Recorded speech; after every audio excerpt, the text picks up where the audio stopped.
Alright, you might remember last time I did one of these, what I'm calling Hessian art perhaps, is I did lines across and showed you how you could make a landscape from using novelty kind of yarns. Well, I've got my box of yarns out again, all kinds of things in there, plain ones as well. I'll pop some of them in to help. And I thought instead of doing a landscape this time, we would just do something a little different. So here we are. I am going to this time just do things in cubes. I'll start with something plain. And I'm just going to do it like a patchwork. So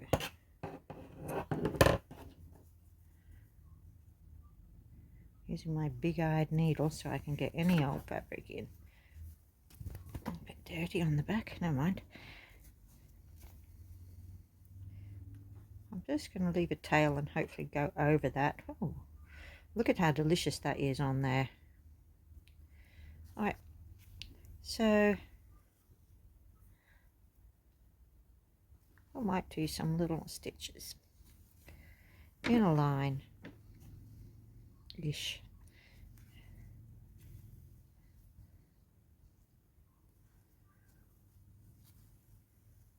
So when you know what you're doing, you can always, or what you want to do, if I am doing a running stitch, I can do several together. So I could just do this in and out.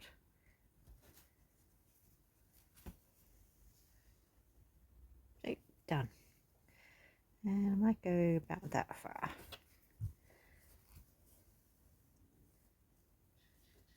And turn around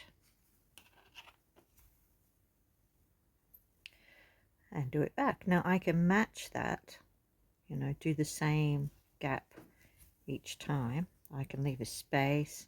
I could do it like I have in between here. I'll put something else in there. But this is how we play. And in fact, this is something that toddlers used to do when they were in kindergarten. Is play with wool and a plastic needle and some Hessian or burlap, and just make things like this.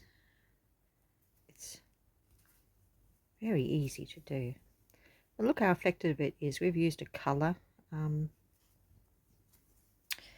Hessian. Really is quite pretty, isn't it? So I'll go back one more and down. Now I might decide, oh, I liked you, but this is like a patchwork. So we can go over here and say, I think you would look good if I did a bit more. So just doing the same stitch, we could just do a square here. Later on we can just fill in any gaps. Okay. Now, ending off, well, I'd probably try and hide it underneath something else like that. A couple through there maybe. Or leave it to trap again later. If I trap it under a few of these, I think it'll be alright.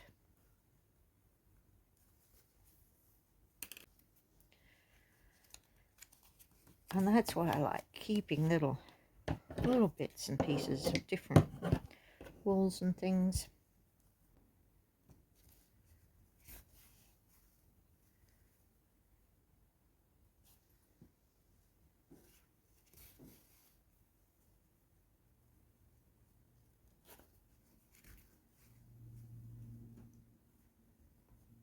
Okay, what have we got here?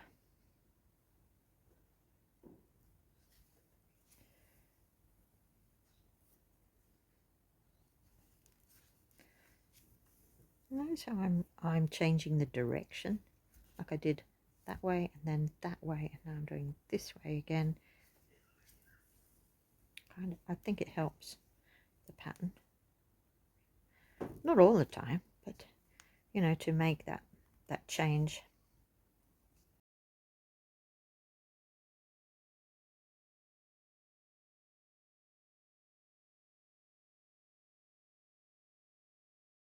And we seem to always be sticking with rectangles here, and they're all about the same sort of, you know, width. So I don't want to stay like that. I want to have differences.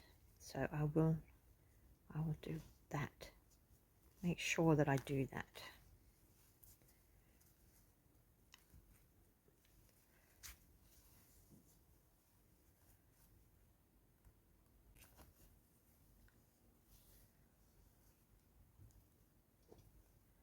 I do another one. I don't want to show too much of that pink, so I probably will go back with this one and do something in between some of those lines. Just depends. When I get to the end, I can go back and do things if I feel it needs it, or if I'm still wanting to play. That's a brave start. What else do we have? I might bring in a different colour now. Orange. So we've been using things that are pretty normal so far, normal kind of yarn. But I want to show you that I quite like using others here like this.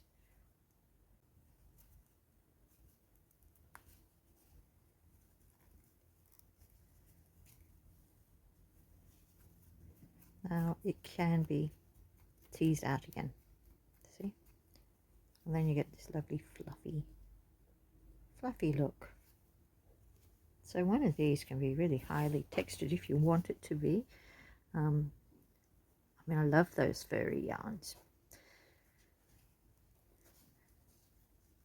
It depends what you want to do with it, I suppose.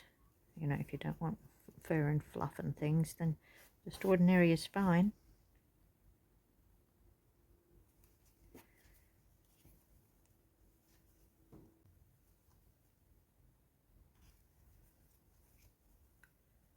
So can you see how it's looking like a patchwork of different fabrics, different colours, different textures. There's another fluffy. Put it down here. Don't want to have it so that all of the plain ones and all the fluffy ones are together. This is another variegated one. You see, it brings in little touches of colour that help you. You know, when you want to choose another solid colour, you can maybe bring in some of those ones that have appeared here.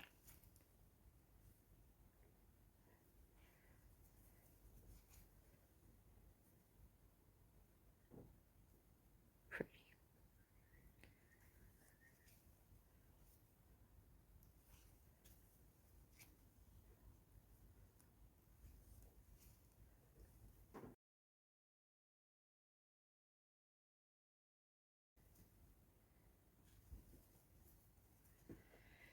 There we go. Look at that. Nice. Love this. It's a bobbly one. Okay. See, if I ever saw this kind of yarn, I would buy it straight away, because it's virtually just, look at that. Automatically I see bushes and trees and things on hills. It's just got so much. It could be needle felted, it could be couched. It's nice in this kind of work. It's just a handy one to have. So useful. Whilst we're talking about them, look at that one there. See, for me, I think that's a lot like that beautiful colour is like when the waves come in, the froth on the waves at the shore, something like that. Alright, so here we are. I'm going to try this here. Okay. And just do the same.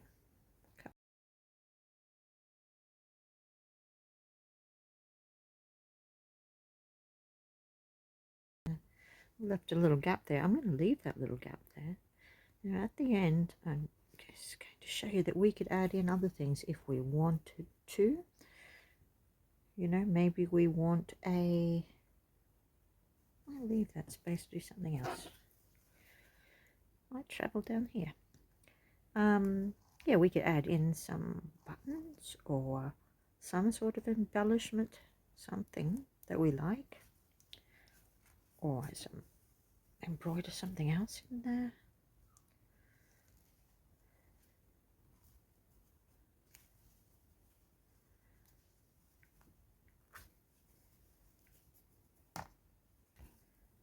That's nice. That helps link that colour in, you see. I'm not, I am random, but I do, well, yes, I'm very random, but I do like, yeah, I'm always thinking, I'm always sort of spreading the colours out and thinking, how can I link? See that green there? Is that green there? That has helped link it, you know, things like that. Now I'm going to do this. Put that blue in. There's already a touch of blue there. It helps to bring a bit more in, I think.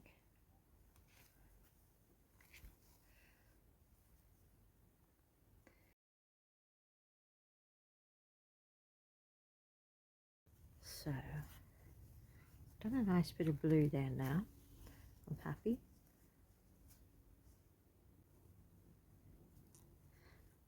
This is a lot because once I've gotten a cotton on, I quite like to just go to the end.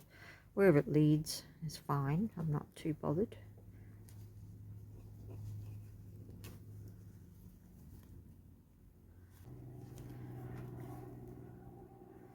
The beauty of this is that I could easily just pull it out, so it doesn't matter. Just make a mistake, make loads of mistakes. I love mistakes.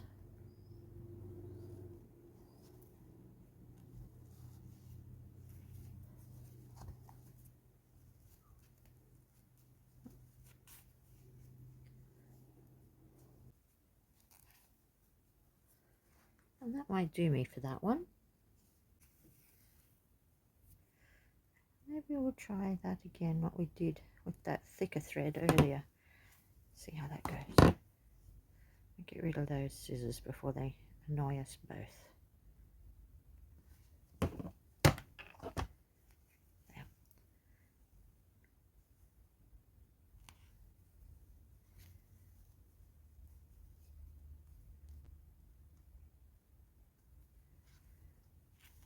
I find charity shops to be wonderful places for collecting bits and pieces. Other people have made something and they have the end of a ball of wool, or they've started a tapestry and they had all of these different coloured wools in these kind of hanks that they don't want.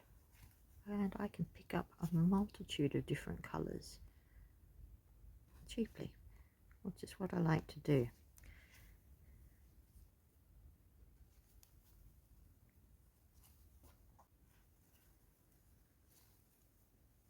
Some of my stitches are wonky. I think it adds to the charm myself. So I'm not going to change a thing.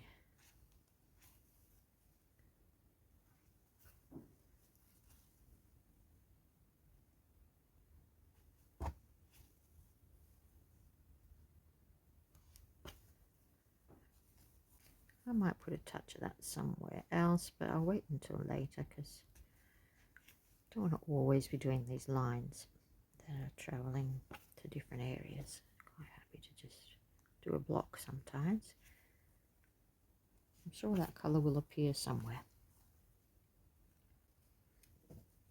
That depends where we've already got blues and greens down here. Maybe we want to bring something else in as well. So I'll just look to see. Oh, there's another one of those ones that are deliciously different colours, all blending in. There's another one, you see. Maybe we'll use some of it. It's a great way to use bits and pieces up. Yeah, that's got some green, blue, aqua and purple. And this is a craft that's good for anybody. I love doing it, and I'm quite experienced at craft. I spent a lifetime doing craft, but I think you could introduce people to this very easily, get them involved, and they would love it. All right, where am I going?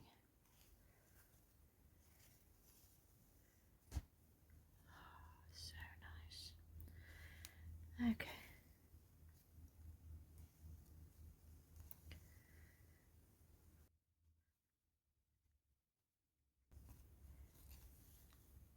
Now my mother is into this as well, and she recently made a bag for somebody, but they wanted it was going to get some heavy wear, so they decided they wanted it without all of these fluffy fabrics, because the the fluff can come off on your clothes or what have you. Depends what you want it for, like I said. But so I'll show you a picture of that with just plain yarns, because this one is not in the least bit sedate.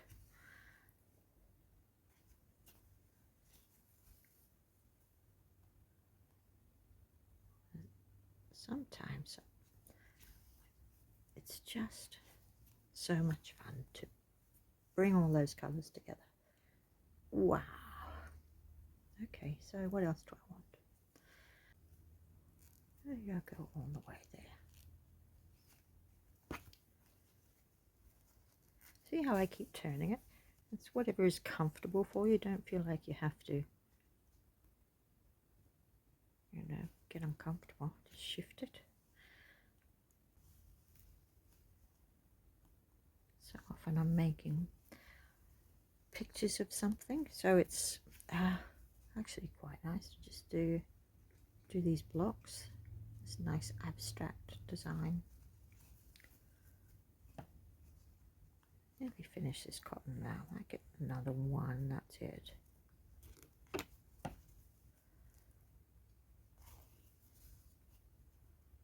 There. If you find doing blocks of colour difficult, you don't have to. You could do swirling lines. I do love a curve. Well, I do another because that green's just coming in nicely now.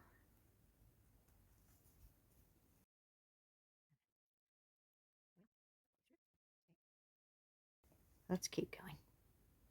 Here's a nice strange one. Thick and thin, thick and thin. Let's see how it works. But can you see that one there is similar? So bringing in that tiny bit might help that one there blend in.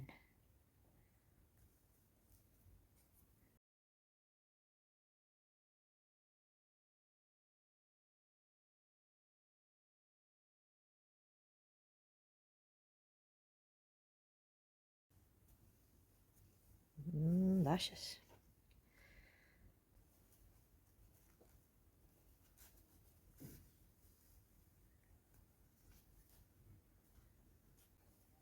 Here.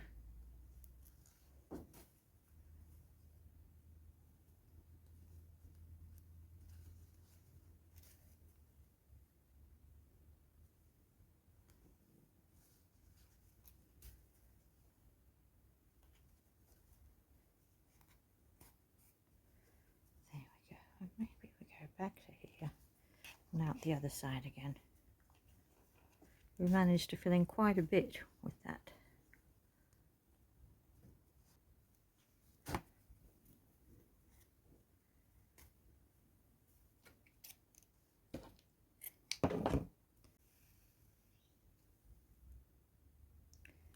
It's getting quite thick underneath, so I'm just leaving these edges and I'll trap them in later. I might zigzag around that edge there and get them trapped that way.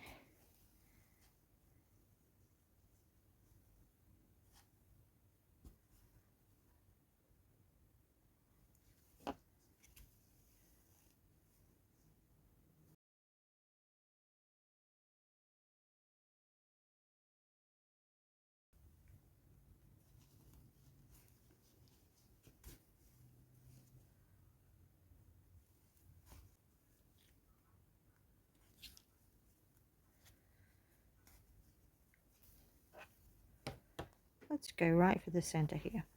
Now if it ends up being too dark later on, we can put use it as a background for, like I said, with a little embellishment, a little button, something that we like. But I'm thinking it'd be quite nice there. It's nice to have darker shadow colors and highlight colors.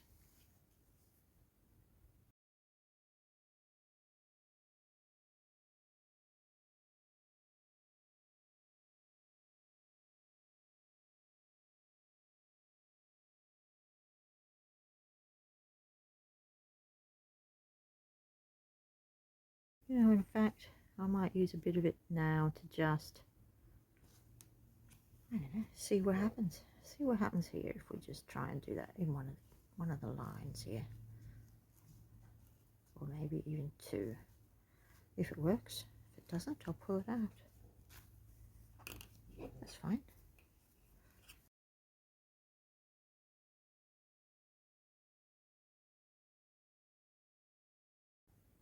Okay. Well, I'm thinking you don't want to watch me do the whole thing. You've gotten an idea what I'm doing, and I will just roughly fill in the rest of that and then come back when we're sort of thinking of the finishing touches. You know, maybe we want to go in between some of these, maybe you want to add something more decorative, but we'll leave it for now. So here we are. You can see I've filled it in basically with just that one running stitch. Sometimes I've done a little frame within a frame within a frame. Sometimes it's just 2 rows, sometimes it's many. Sometimes it's rectangles, sometimes it's blocks, but it's all geometric. I used one line here because I realized I didn't go quite far enough and I was trying to square it up, but I'm pretty happy. So what I would do now is I'd look at it and think, you know, what else does it need? Well, we're going to be doing more of these videos because people seem to enjoy them, and we'll talk about other fun things that you could do, like you could couch something on and just use that as a background. You could do a lot of things, but at this stage, let's just finish this one off. Probably if I was going to do anything else, I might use a thread and just maybe go in between some of these ones that I feel haven't quite given me enough, and then maybe I just, what have we got here? There's a nice yellow button. I just put some buttons in because they look quite good. Got some nice jazzy ones, all different colours, you see.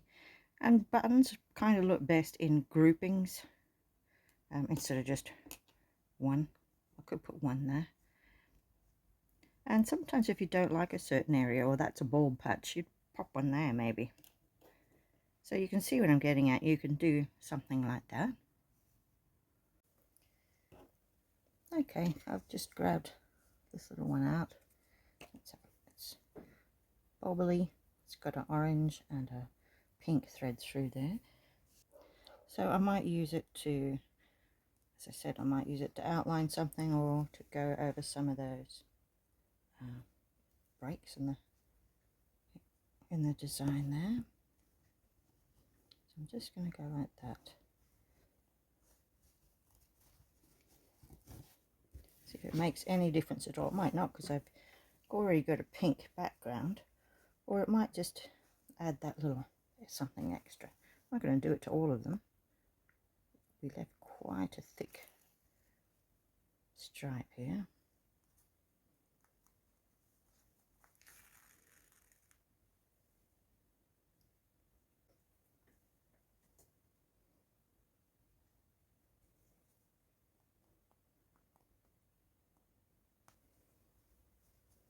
Really, it's hardly noticeable what I've done, and you could use something totally contrasting. I could put a yellow in between that, or something fluffy or bobbly. Look how these lovely bobbly ones turned out.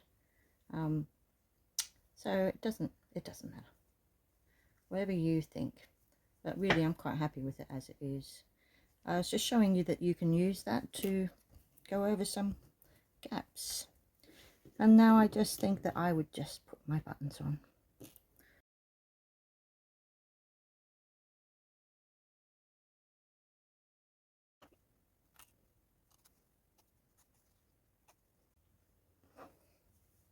Okay, so even using a contrasting thread like I have here adds another touch of that blue somewhere, you know what I mean? So it's a good thing to do.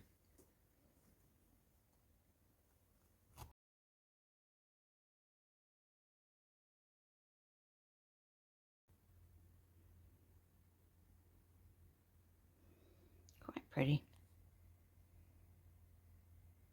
All right, here we go. So we started off with this, and here's some other things we've done. Some little boxes that have got really interesting little bits and pieces on them. See, this one's got some little shells. Here's one my mother did, and it's got beads on it, and she's used black around the edge, which works really, really, really well. So continuing on, here's one my mum is doing now for a lady that wants a bag, and it's going to get quite a lot of wear, so she didn't want any fluffy threads or furry threads on it. So what I'm trying to show you is here's some different color ranges. We have flat work, we have it used three-dimensionally to make a box. There's loads of things you can do with this lovely craft. I hope you've enjoyed watching my video. If you have, do press like and subscribe to my channel. And if you want to find me anywhere else, do please check the links below in the details. Thank you for watching.